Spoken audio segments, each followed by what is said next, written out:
Seen on a dusty path, a small boy, 8 years old, walks towards school, wearing torn old sandals. His feet are covered in dirt. A car stops on the road.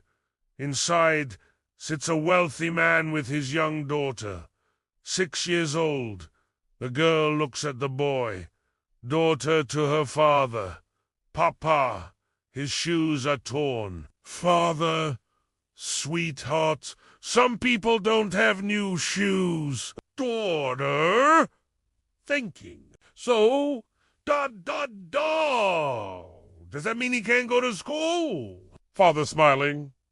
No, because dreams don't depend on shoes. The girl picks up her water bottle, opens the car door, and offers it to the boy. The boy looks surprised, then smiles softly. Both children exchange a smile.